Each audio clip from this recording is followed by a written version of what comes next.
अस्सलाम वालेकुम स्टूडेंट्स, आज हम जमात दहम का मजमून पढ़ेंगे उर्दू और हमारा आज का उन्वान है अल्लामा इकबाल। मजमून नवीसी में स्टूडेंट पहले हम मजमून नवीसी को समझ लेते हैं कि गुजरावाला बोर्ड में जब आपने मजमून लिखना है तो उसमें आपके पास दो तरीके होंगे, या तो आप हेडिंग की सूरत में मजमून लिखेंगे या आप पैराग्राफ की सूरत में लिखेंगे।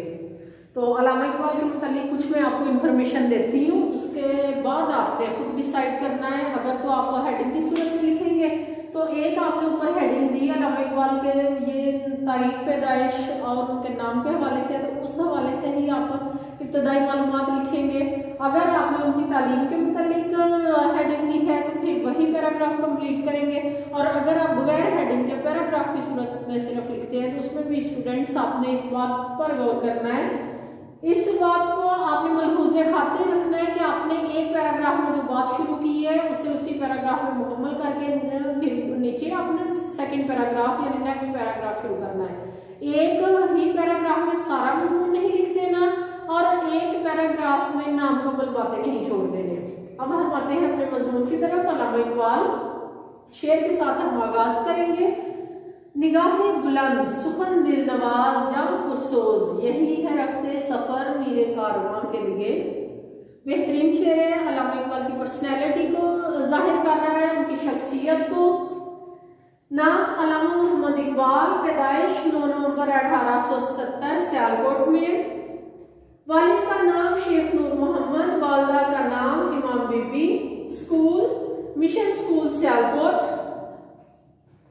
यहाँ अल्लामा इकबाल के अगर खानदान के बारे में देखें तो अल्लामा इकबाल सियालकोट में पैदा हुए। सियालकोट के कश्मीरी मोहल्ले में उनके जो आबा अजदाद थे वो भी कश्मीरी थे, पंडितों का खानदान था, बाद में वो मुसलमान हो गए।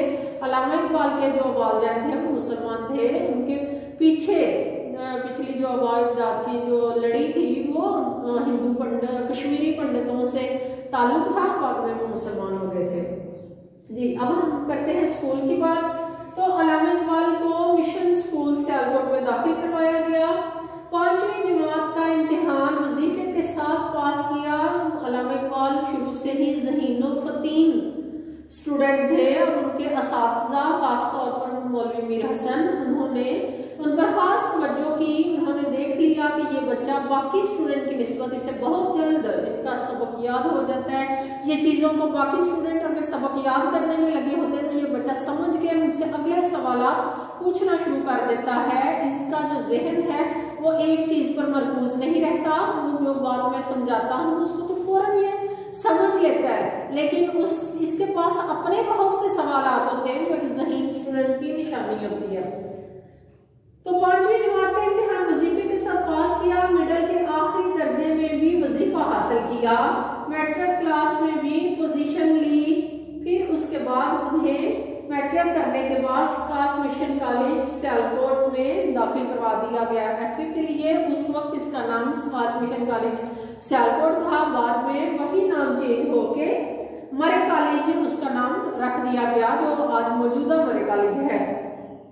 अरबी और फारसी की बाकायदा तालीम मौलवी मीर हसन से हासिल की। स्टूडेंट्स आज भी आप मरे कॉलेज जाएं तो वहाँ पर गेट से एंटर होते ही सामने जो हॉल है वो मौलवी मीर हसन के नाम से, मीर हसन हॉल के नाम से उसे मंसूब कर दिया गया है। तो अल्लामा इकबाल ने FA मरे कॉलेज से किया जिसका उस वक्त नाम स्कॉच मिशन कॉलेज सियालकोट था। FA करने के बाद 1895 में वो लाहौर चले आए, क्योंकि उस वक्त मरे कॉलेज में FA तक तालीम थी। BA के लिए उन्हें लाहौर जाना पड़ा। 1895 में गवर्नमेंट कॉलेज में दाखिला लिया और 1897 में BA का इम्तिहान पास किया। कोई साल उनका स्किप नहीं हुआ। हर दर्जे में, चाहे मैट्रिक हो, मैट्रिक से नीचे वाली क्लासेज हो, वजीफे के साथ पास होते हैं। अरबी के मजमून में अव्वल आए। 2 तलाई के तमगे भी हासिल किए। इस जमाने में प्रोफेसर थॉमस आर्नल्ड, स्टूडेंट्स आपने प्रोफेसर थॉमस आर्नल्ड का नाम याद रखना है, क्योंकि ये एक ऐसी मोटिवेशनल शख्सियत थी, अपने स्टूडेंट्स को आला तालीम के लिए उभारते थे। दूसरे मुमालिक के सफर पर जाने के लिए शिबली नोमानी लिखते हैं कि मैंने जो सफर किए वो प्रोफेसर आर्नल्ड के कहने पर मैंने किए। इसी तरह अल्लामा इकबाल को भी जिस आर्नल्ड थे, और इनके स्टूडेंट कहते हैं कि प्रोफेसर आर्नल्ड के स्टूडेंट पीछे पीछे फिरते थे, उनकी इतनी इज्जत करते थे। वो एक जुमला किसी को कह देते, एक बात किसी को कह देते तो बच्चे उससे घंटों अपने लिए मोटिवेशन उससे समझते, अपनी पूरी जिंदगी स्टूडेंट्स की इनकी बातों की वजह से बदल जाती। इस जमाने में प्रोफेसर थॉमस आर्नल्ड फलसफा के मशहूर जो उस्ताद थे, उनकी उन्हें सोहबत नसीब हुई अल्लामा इकबाल को। और प्रोफेसर आर्नल्ड जो थे फलसफा के उस्ताद थे, उन्हीं से मोटिवेशन हासिल करके अल्लामा इकबाल ने भी फलसफा पढ़ना शुरू किया। इकबाल का रुझान भी फलसफा की तरफ था। आर्नल्ड जैसे नामवर फलसफी उस्ताद की शागिर्दी का मौका मिल गया। खुद भी फलसफे की तरफ उनका रुझान था, कायनात के बारे में सोचना, कायनात के बारे में सवालात करना, शायरी में कायनात के बारे में, इस यूनिवर्स के बारे में लिखना। रुझान तो पहले ही अल्लामा इकबाल का फलसफा की तरफ था, लेकिन जब शागिर्दी भी किसकी मिलेगी, प्रोफेसर थॉमस आर्नल्ड की मिल गई, फिर उनका ये शौक और ज़ौक और बढ़ गया। 1897 में एमए फलसफा में दाखिला ले लिया। एमए पास करने के बाद ओरिएंटल कॉलेज लाहौर में तारीख, फलसफा और सियासत के मज़ामीन के लेक्चर देना शुरू कर दिए, यानी पढ़ाना शुरू कर दिया। 1905 में फलसफा, कानून और आला तालीम के लिए इंग्लिस्तान चले गए। इंग्लिस्तान का सफर किया, किसके कहने पे किया, प्रोफेसर आर्नल्ड के कहने पे उन्होंने एडमिशन ले लिया। कैम्ब्रिज यूनिवर्सिटी में दाखिला लिया। यूरोप में इकबाल ने 3 साल गुजारे। बैरिस्ट्री का इम्तिहान पास किया।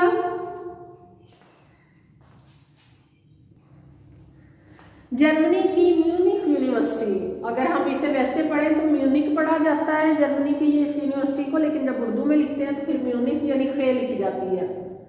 जर्मनी की म्यूनिख यूनिवर्सिटी से डॉक्टर ऑफ फिलॉसफी की डिग्री हासिल की।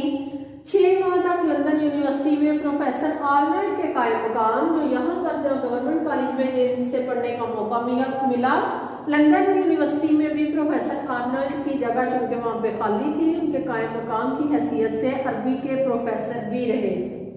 सिर्फ 32 साल की उम्र में बहुत से एजाजात और डिग्रियों के साथ वतन वापस लौटे। अरबी, फारसी और संस्कृत के अलावा यूरोप की कई जुबानों पर महारत हासिल थी। इस वक्त स्टूडेंट यहाँ आपको ये याद रखना जरूरी है कि जब अल्लामा इकबाल यूरोप में पढ़ा रहे थे, पहले पढ़ रहे थे फिर पढ़ा रहे थे, उससे पहले वो गवर्नमेंट कॉलेज में और ओरिएंटल कॉलेज में उनके चर्चे हो चुके थे। उसके बाद जब वो पढ़ने गए वहाँ पर मजीद शायरी के हवाले से भी और पढ़ाई के हवाले से भी अल्लामा इकबाल मशहूर व मकबूल हो चुके थे। अब ज्यादा उन्हें पजीराई कब मिली, जब वो 3 साल यूरोप में गुजार कर वापस आए। 27 जुलाई 1908 को लाहौर जब पहुंचे तो पुरजोश इस्तकबाल अल्लामा इकबाल का किया गया। वतन वापस आकर लाहौर में वकालत शुरू कर दी। अब 18 माह तक देखिए वकालत भी शुरू कर दी है। अब पढ़ाने का सिलसिला कैसे साथ साथ उनका जारी रहा कि 18 माह तक लाहौर गवर्नमेंट कॉलेज में फलसफा पढ़ाया। कैसे पढ़ाया, प्रोफेसर मिस्टर जेम्स के इंतकाल के बाद कोई अंग्रेज प्रोफेसर की भी तकर्री नहीं हो रही थी फौरन, जिसकी वजह से अल्लामा इकबाल को गवर्नमेंट कॉलेज में फलसफा पढ़ाना शुरू कर दिया, क्योंकि उन्होंने पहले मास्टर्स भी फलसफा में किया हुआ था।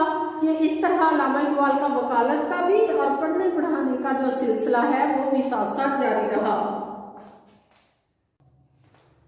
जी, यूरोप जाने से पहले उनकी शायरी का दायरा कार महदूद था। कौम और वतन के मुतालिक नज़में लिखते थे। स्टूडेंट यहाँ पर हम ये दायरा महदूद से बात ये है कि ये कुदरती बात है कि जब इंसान एक सर्कल के अंदर जिस जगह रहता है वो उसी के मुतालिक सोचता है। तो अल्लामा इकबाल सियालकोट से लाहौर गए, मुख्तलिफ लोगों से उनकी मुलाकात हुई, अपने मुल्क के बारे में सोचते थे, अपने मुल्क के बारे में ये नज़में लिखते थे। मुल्क चूंकि उस वक्त पाकिस्तान तो आज़ाद नहीं हुआ था, बरसगीर में अंग्रेज़ों का कब्जा था और गुलामी का दौर था, तो इसलिए यूरोप जाने से पहले उनकी जो शायरी थी वो महदूद थी, यानी अपने मुल्क, अपने मुसलमान भाइयों को गुलामी से निजात दिलाने के लिए मोटिवेशनल शायर थे अल्लामा इकबाल। कौम और वतन के मुतालिक उन्होंने नज़में लिखी। कौम और वतन यानी वतन से जो उनकी हुब्बुल वतनी थी, वतन से जो मोहब्बत थी वो उनमें कूट कूट कर भरी हुई थी। बेशतर शायरी उनकी उर्दू में होती। उर्दू हमारी ये उस वक्त अंग्रेज की वजह से उर्दू को ने फारसी की जगह ले ली हुई थी और उर्दू पूरे अरूज पर थी। उर्दू जुबान, उर्दू में ज्यादातर वो शायरी करते हैं। यूरोप से वापसी के बाद शायरी में तब्दीली आई। तो स्टूडेंट्स, जब अल्लामा इकबाल बरसगीर से निकलकर यूरोप में 3 साल उन्होंने गुजारे, मुख्तलिफ कौमों से, मुख्तलिफ लोगों से उनका वास्ता पड़ा, मुख्तलिफ तहजीबें उन्होंने जब देखी तो उनकी जो जहन की वुसअत थी वो पूरे आलम पर फैल गई, यानी आलमगीरियत उनके जहन में आ गई। उनकी जो शायरी थी वो एक मुल्क से निकल के पूरी उम्मत मुस्लिमा के बारे में उनका जहन सोचने लगा। तो यूरोप से वापसी के बाद शायरी में तब्दीली आई। सबसे बड़ी तब्दीली ये थी कि उनका जहन फिर सिर्फ बरसगीर के मुसलमानों से निकल के पूरी उम्मत मुस्लिमा के बारे में सोचने लगा। और उनकी जो आंखों के आगे एक पर्दा था कि हमारी तहजीब क्या, हम जो है ना वो किसकी तकलीद कर रहे हैं। उस वक्त ये खासतौर पर सर सैयद अहमद खां और बाकी लोगों पर ये इल्जाम लगाया जाता था कि वो अंग्रेज की जाप करते हैं और अंग्रेज की तकलीद करते हैं, पैरवी उनकी करते हैं। जब वो खुद अंग्रेजों के दरमियान अंग्रेजी तालीम हासिल करके आए यूरोप में, तो उनके जहन से वो जो पर्दे थे वो छट चुके थे। उन्हें क्लियर हो चुका हुआ था कि हमारा जो इस्लाम है, जो तालीमात इस्लाम की है, वो किसी और मजहब की नहीं। ज्यादातर फारसी वो शेर कहने लगे। पहले उर्दू में शेर कह रहे थे जब तक बरसगीर में थे, फिर उसके बाद वो ज्यादातर फारसी में शेर कहने लगे। फारसी को उन्होंने मौलवी मीर हसन से बचपन में ही ये सीखी हुई थी, फारसी और अरबी जुबान। उर्दू शायरी में शोहरत 1901 से पहले ही उनकी हो चुकी थी। 1901 से पहले ही वो नज़में लिखते थे, नज़में उनकी छपती थी बाकायदा अखबार में। एक फलसफिया मसनवी इसरारे खुदी उन्होंने लिखी जो 1915 में शाया हुई। अब ये इसरारे खुदी जो मसनवी थी, ये अल्लामा इकबाल को शायर तो वो पहले मशहूर थे उर्दू शायर के तौर पर, फिर फारसी शायर के तौर पर, लेकिन जब उन्होंने ये मसनवी लिखी इसरारे खुदी, तो इसके बाद वो फलसफी शायर के तौर पर मशहूर हो गए। फलसफी शायर के लिहाज से उन्होंने शोहरत पाई। मसनवी हिंदुस्तान से ज्यादा, मसनवी सम्राट को जो उन्होंने मसनवी लिखी वो हिंदुस्तान से ज्यादा इंग्लिस्तान में मकबूल हुई। अब इंग्लिस्तान में कैसे मकबूल हुई वो हम पढ़ेंगे कि प्रोफेसर निकलसन ने उसका अंग्रेजी तर्जमा तमहीदी मुकदमा शाया किया, यानी उसका तर्जमा भी किया और उसका मुकदमा भी, उसका जो दिबाचा था वो भी लिखा। मगर भी दुनिया अल्लामा इकबाल के ख्यालात से वाकिफ हो गई। अंग्रेजी तर्जमा जब उन्होंने पढ़ा, इंग्लिश में उसका जो ट्रांसलेशन उस नज़म की मसनवी की हुई, तो फिर मगर भी दुनिया को पता चला कि अल्लामा इकबाल जैसा फलसफी बरसगीर में मौजूद है। मशहूर नकाद से मुराद है तनकीद करने वाला। मशहूर नकाद प्रोफेसर डिक्सन ने इस मसनवी पर मुफस्सल तबसरे किए और इसे सराहा यानी उसकी तारीफें की। जब वो अंग्रेज फौज में और उसके बाद इंग्लिस्तान में जब अल्लामा इकबाल के फलसफी शायर होने के तौर पर चर्चे होना शुरू हो गए, तो उसके बाद उसका नतीजा यह निकला कि जनवरी 1923 में इकबाल को सर का खिताब दिया गया। अंग्रेज हुकूमत की तरफ से सर का खिताब अल्लामा इकबाल को दिया गया। अल्लामा इकबाल के अखलाक व आदात दरवेशाना और कलंदराना थे। हालांकि अल्लामा इकबाल इंग्लिस्तान पढ़ कर आए हुए थे, इसके बावजूद उनके ख्यालात दरवेशाना और कलंदराना थे, यानी अपने आप को बहुत ही हकीर और आजिज समझते थे। अंग्रेजी तालीम हासिल करने के बावजूद उनकी बूदोबाश से मुराद है उनका रहन सहन, उनका लिबास, दरवेशाना और हकीमाना सादगी उनके लिबास में नजर आती थी। ज्यादातर वक्त उनका मुताले में गुजरता था। 24 घंटे में सिर्फ एक दफा खाना खाते, बहुत कम सोते थे और सहर खेज थे। सहर खेज से स्टूडेंट मुराद है कि सुबह जल्दी तहज्जुद के लिए जल्दी उठ जाते थे, फिर अल्लाह के जिक्र में मसरूफ हो जाते, दुरूद पाक का विर्द करते रहना। ये उनका जो 40 साल खिदमत करने वाला उनका देरीना मुलाजम थे अली बख्श, उनका ये कहना था कि अल्लामा इकबाल रात को और दोपहर रात के जो आधी रात के बाद अल्लामा इकबाल उठ जाते थे और फिर अल्लाह के जिक्र में वो तहज्जुद पढ़कर अल्लाह के जिक्र में मसरूफ हो जाते। अल्लामा इकबाल का अपना शेर है, वो खुद फरमाते हैं, ज़मस्तानी हवा में गरचे थी शमशीर की तेजी, न छूटे मुझसे लंदन में भी आदाब सहर खेजी। यानी तहज्जुद गुजार थे, तहज्जुद के लिए उठते, फिर अल्लाह ताला के जिक्र में मसरूफ रहते, फिर फजर की नमाज पढ़ने के बाद जाए नमाज छोड़ते।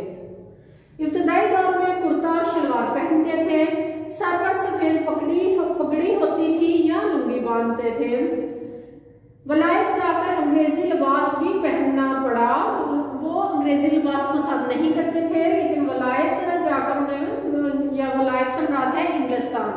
स्टूडेंट, वलायत का मतलब होता है कि वो कौम जिसने दूसरी कौम पर हुकूमत की हो। चूंकि बरसगीर में उस वक्त अंग्रेज हाकिम थे और बरसगीर के मुसलमान और हिंदू जो है ना ये गुलाम कौम थी, इसलिए ये उसको वलायत इंग्लिस्तान को कहा जाता है। वैसे वलायत किसी खास जगह का नाम नहीं होता।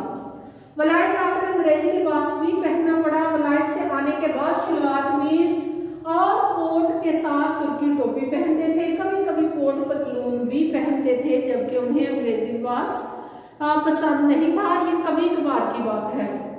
अल्लामा इकबाल वतनियत के सियासी तखय्युल के खिलाफ थे, यानी हुब्बुल वतनी में डूबे हुए थे और वतनियत का जो मेरा वतनियत का जो ख्याल था उसके खिलाफ और हुब्बुल वतनी में डूबे हुए। हुब्बुल वतनी उनके अंदर कूट कूट कर भरी हुई थी। वो कई कश्मीरी अंजुमनों के सेक्रेटरी भी थे। कश्मीरी अंजुमनों के सेक्रेटरी से मुराद, चूंकि उनके अपने आबाद का ताल्लुक कश्मीर से था, कश्मीरी पंडितों के एक खानदान से था, मैं आपको बता चुकी हूँ। अब वो सियालकोट में रहते थे। सियालकोट भी कश्मीर के साथ जुड़ा हुआ। जम्मू रोड से हम जाए तो कश्मीर की तरफ जाते हैं। तो उसके बाद अंजुमनों के सेक्रेटरी इस तरह थे कि उसके ज्यादातर जो मामलात थे, सियासी मामलात, उनमें अल्लामा इकबाल की मुदाखलत रहती थी। उनके साथ उनको गाइड करते रहते थे, खतो किताबत जारी रहती थी।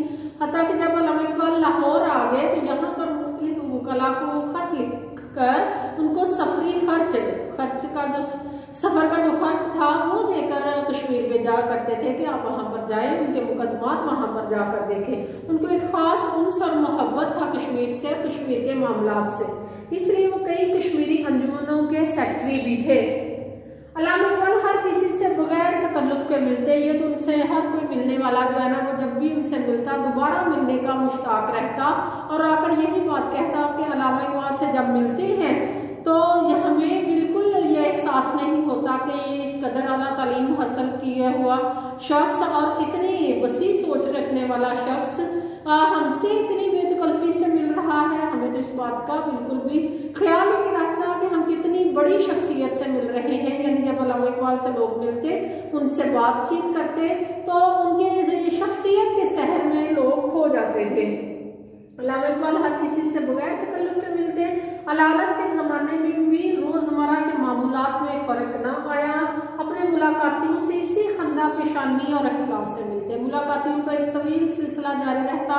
कई दिन से लोग मीटिंग का, मुलाकात का उनसे जो है ना वो टाइम लेकर जाते और अल्लामा इकबाल से मिलने का शर्फ जब हासिल होता तो उसे अपनी खुशनसीबी समझते। अल्लामा इकबाल गैरत इस्लामी के पैकर थे। रसूल पाक सल्लल्लाहु अलैहि वसल्लम, इस्लाम और अकाबरीन इस्लाम, तीन लफ्ज़ याद रखें। रसूल पाक सल्लल्लाहु अलैहि वसल्लम की ज़ात मुबारका, इस्लाम का जब मामला आता और अकाबरीन इस्लाम का जब मामला आता तो वो ज़रा सी भी बेहुरमती उनके लिए नाकाबिले बर्दाश्त थी, उसे बर्दाश्त न करते। इश्क़ रसूल सल्लल्लाहु अलैहि वसल्लम उनके रगो रेशे में समाया हुआ था और रसूल पाक सल्लल्लाहु अलैहि वसल्लम से जो मोहब्बत थी उनके हर शेर से टपकती है। इश्क़ मोहम्मद भी हुजूर सरवर कायनात सल्लल्लाहु अलैहि वसल्लम का जिक्र होता तो अल्लामा इकबाल के आंसू ज़ारो कितार जारी हो जाते। ये उनकी मोहब्बत उनके आंसू में टपकती। उनके कलाम में जा बजा यानी जगह जगह रसूल करीम सल्लल्लाहु अलैहि वसल्लम से अकीदत हमें नजर आती है। अब अल्लामा इकबाल की अगर बीमारी का उनका आखिरी वक्त का जिक्र करें तो सफर इंग्लिस्तान से वापसी के कुछ अरसे बाद ही उनकी बीमारी का आगाज हुआ, जो बिलाखिर 1938 में उनकी वफात पर खत्म हुआ। बीमारी उनको कौन सी थी? उनको गले का मसला था, उनका गला अक्सर खराब रहता था। इब्तदा में नज़ला की शिकायत हुई, सख्त खांसी आने लगी और गला बैठ गया। दिल्ली के नामवर तबीब हाफिज अब्दुल वहाब साहब अल-मरूफ हकीम नबीना यानी हाफिज अब्दुल वहाब साहब, जिनको हकीम नबीना भी कहा जाता था, उनसे इलाज करवाया। शुरू में बहुत अफाका हुआ, लेकिन फिर मर्ज ने शिद्दत इख्तियार की, हत्ता के दिल के दौरे पड़ने लगे। उनके जो मुलाजम थे अली बख्श, उनका भी कहना ये था कि अल्लामा इकबाल का अक्सर गला खराब रहता था और आखिरी अय्याम में तो गला बंद हो गया था। उनको फ्रूट साल्ट जो है ना वो बना कर दिया करते थे और वो उनको हमेशा अपने कमरे के पास ही सुलाया करते थे। जब भी उनको दिल का कोई मसला होता तो वो अपने मुलाजम से कहा करते कि अली बख्श, जब भी मुझे कोई पट्ठों का मसला हो या मैं आपको इशारा करूं तो फौरन अली बख्श क्या करते हैं, अल्लामा इकबाल के कहने पर उनके पट्ठे दबाना शुरू कर देते, कंधों के पीछे कुछ देर दबाते, फिर अल्लामा इकबाल इशारा करते कि अब छोड़ दें और फिर वो अल्लामा इकबाल की तबीयत दुरुस्त हो जाती। ये अली बख्श का कहना था। 21 अप्रैल 1938 को लाहौर में इंतकाल फरमाया अल्लामा इकबाल ने। बादशाही मस्जिद के बाएं जानिब अल्लामा इकबाल दफन हुए। उनका मज़ार है, खासो आम की ज़ियारतगाह है। अल्लामा इकबाल की ज़ियारत करने के लिए लोग जाते हैं, बादशाही मस्जिद को देखते हैं, अल्लामा इकबाल के मज़ार पर दुआ करते हैं। आसमां तेरी लहर पर शबनम अफशानी करे, शबनम अफशानी यानी आंसू गिराना, शबनम अफशानी करे, सब्ज़ा और रास्ता इस घर की निगहबानी करे। तो स्टूडेंट्स, आपको लेक्चर तो ये बहुत ज़्यादा लंबा हो गया है। अगर आपको किसी बात की समझ ना आई हो तो मुझसे ज़रूर पूछें। इन सारे पॉइंट्स को जहन में रखें और तरतीब के साथ खुद से आप एक मजमून लिख लें, उसको जुबानी याद करें ताकि एग्जाम में उसकी बार बार प्रैक्टिस करें, ताकि एग्जाम में कम वक्त में आप तवील मजमून लिख सकें। बहुत शुक्रिया। अल्लाह हाफिज़।